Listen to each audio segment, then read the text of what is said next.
You know, we're always told to read the ingredients on the products that we buy and use, but take a look at these ingredients.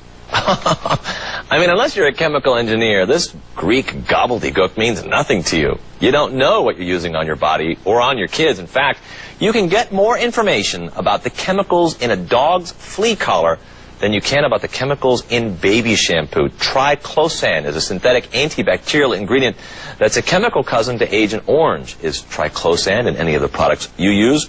Well, we're going to find out. Linda Shea has been speaking out about chemicals that we use in the day-to-day products, and what she has to say is pretty scary. Let's start off with a word that we might see on the front of some of these things we buy: non-toxic. Does that mean anything? Well, non-toxic, according to the cosmetic industry, means that only 49% of the laboratory animals died in the tests. If 50% or more had died, then it would have been considered toxic. But because the cosmetic industry is self-regulated since 1938, nobody has a right to see any of those tests. If they are so bad for us, why are we all I mean, if you look at these products here, many of them are stuff that you probably use at home, why aren't we all sick or dead? Well, most of America is sick with some chronic fatigue. The immune systems are down. Visually, people have an accelerated aging. Most of our children today have illnesses and problems that they didn't have generations before. So this is one of the contributing factors. It's a chemical conspiracy. One of the things that they're investigating is the antibacterial soaps that we use on kids? Yes, absolutely. Like triclosan, which is in this ingredient here. Triclosan's also in this toothpaste. Well, if triclosan, I mean, that's the one that's the chemical cousin to Agent Orange, how does the federal government let that go in there? Again, because it's self-regulated. The cosmetic industry gets to determine all of its own safety data. Now, triclosan, according to the EPA, is a very serious insecticide-pesticide.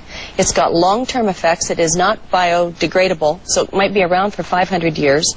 And as an insecticide-pesticide, it's a hormonal disruptor and may contain dioxin, which is a serious carcinogen. Is it possible that it's in such minuscule, itty-bitty amounts that it really has no effect? I mean, could it be in larger doses something that's dangerous, and in the dose that's in toothpaste, for example, not a concern? Do you know that the toxic ingredients in triclosan is rated at parts per trillion? And a parts per trillion is 1 drop in 300 Olympic-sized swimming pools. So we're talking about just a very little bit. You're scaring me, girl. And when you brush your teeth, you spit it down the drain, or you wash your hands and it rinses down the drain. Guess where it goes? It goes into your city water.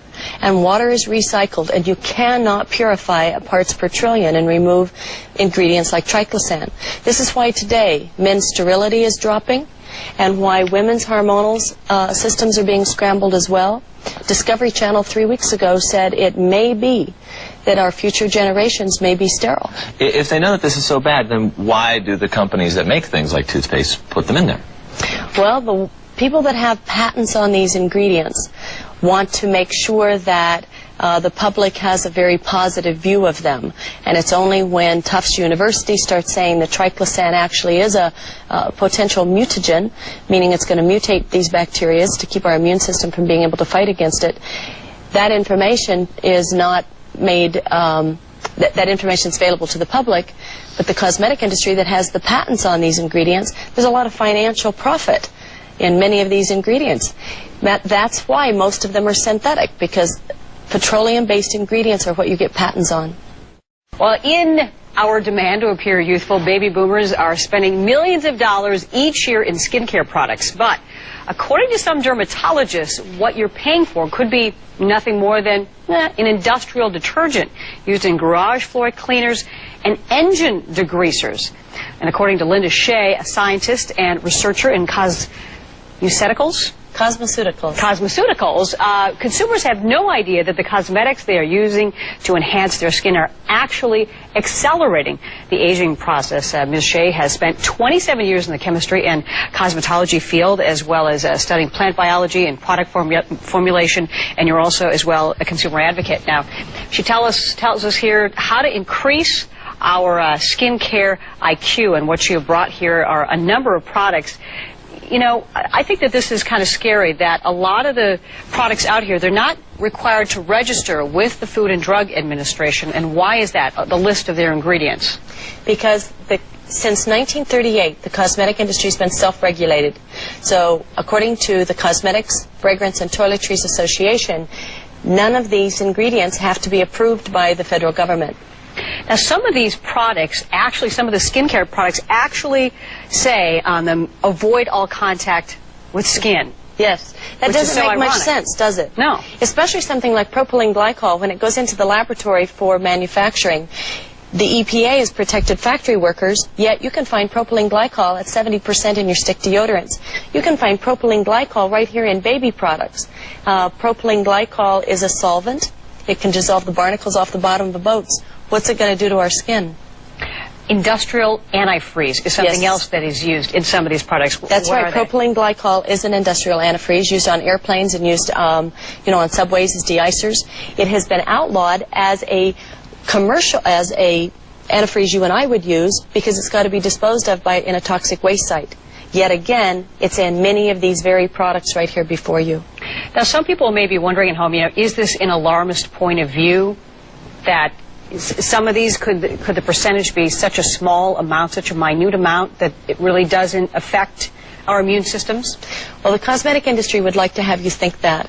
And yet, because you use a small amount of this, a small amount of this, and because our hormones are being so disrupted that we're seeing effects in our children, we're seeing more illnesses and diseases than we've ever seen before, it's the small amounts add up, and it's the cumulative effects that we continuously have as they enter our body. Our skin is permeable.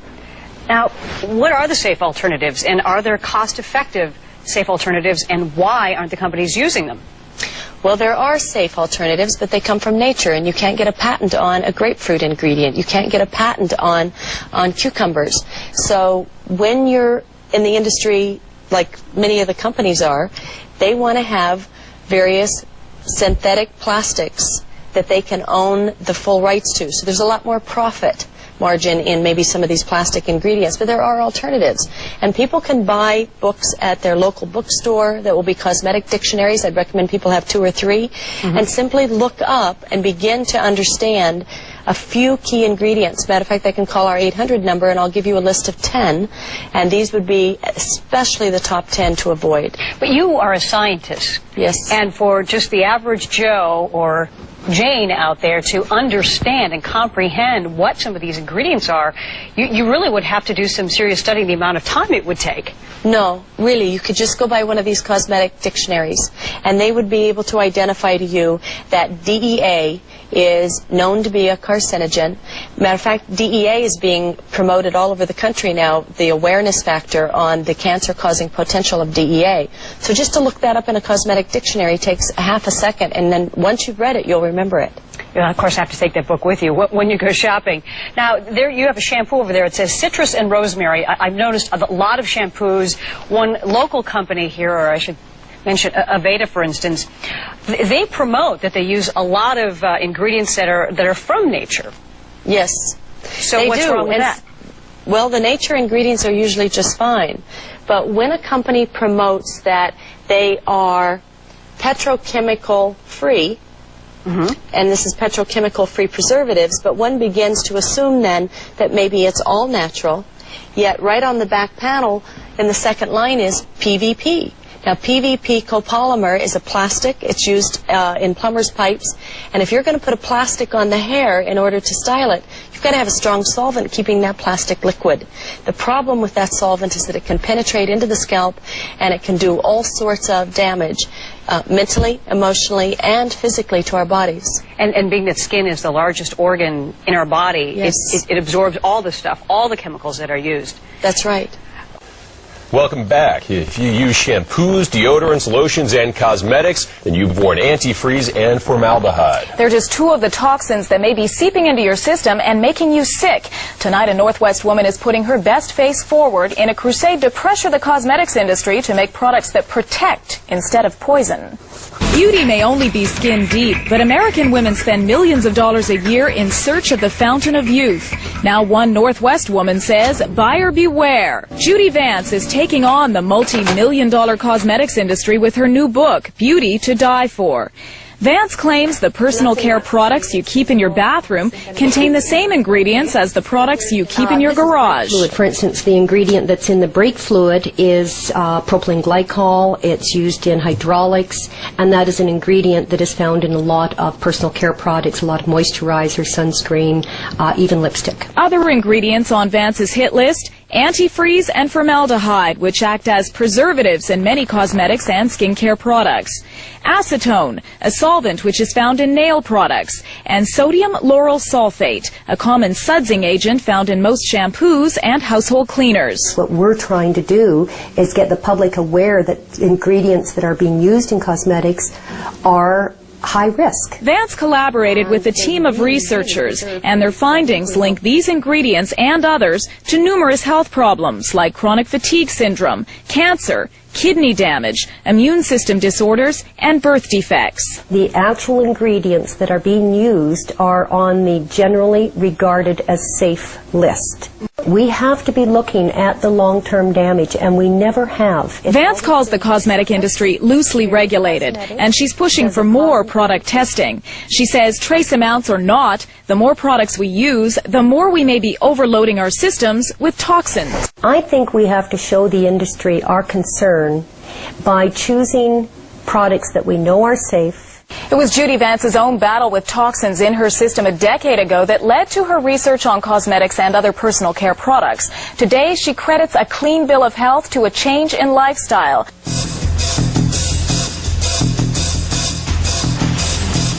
They are everywhere in our daily lives, often where we least expect them. We're conducting a vast toxicologic experiment, and we're using our children as the experimental animals. Not a single child today is born free of synthetic chemicals. With chemicals, it's shoot first and ask questions later. We think we are protected, but in fact, chemicals are presumed safe, innocent, until proven guilty.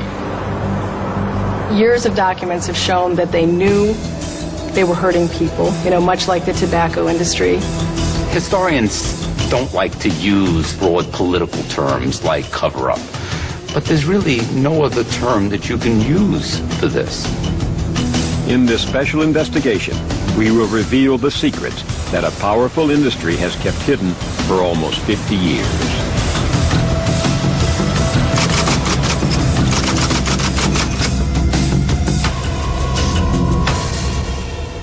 Synthetic chemicals were invented to give manufacturers new materials. Plastic. Like plastic. Other things we use in our everyday life. Better things for better living through chemistry. Pesticides like DDT were advertised as miracle chemicals that would eradicate crop pests and mosquitoes. The industry boomed.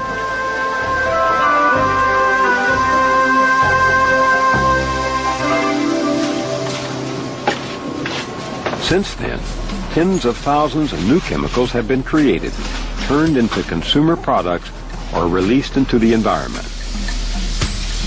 There are 80,000 different man-made chemicals that have been registered with the EPA for possible use in commerce.